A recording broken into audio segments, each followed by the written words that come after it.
తినమ్మా మత ఘర్షణలో తీసుకొస్తావా నువ్వు? తినో తినో క్యా బోల్తా అక్క. ఎంగిలి మూసిని నువ్వు తిను అంటే ఎవరన్నా తిట్టారక్క. యాడన్నా ఇన్నావక్క బెడ్ కవాలో కూదు అని మూసి ఎవరన్నా ఇచ్చే చూసినావా? ఎవరన్నా చూసినారా? మీరన్నా చూసినారా ఫ్రెండ్? నేనంటే చూడలేదులే, అక్క చూసిందేమో. ఒకసారి యాడన్నా ఒక వీడియో ఉంటే పెట్టు. కానీ నువ్వు ఎంగిలి మూసినా అంటున్నావు. నువ్వు ఎంగిలి మూసిని ఇచ్చి మీ మొగునికి కట్టుకున్న మొగునికి మీ పిల్లలకి ఇస్తారేమో యాక్టివ్ అంటారు. కరెక్టా కదా? ఏమైనా మాట్లాడేటప్పుడు దానికి బెడ్కు ఖవాకు ఏమైనా లింక్ ఉంది అక్క? ఏమైనా సింక్ అయ్యేది చెప్పండి. ఎందుకక్క ఊరికే?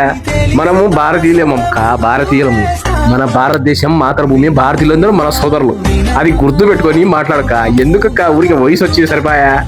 మాట్లాడే తీరన్నా మాట్లాడు, బాగా మెసేజ్ కు సింక్ అయ్యేటట్టు ఇవన్నీ నింపించు. లేకపోతే ఎందుకు వచ్చి మైకులు పట్టుకొని ఊరికే బుల్బుల్ అనేది? ఊరికి ఇంటికి పో. నేను పోతాను, నాకు ఇది వద్దు.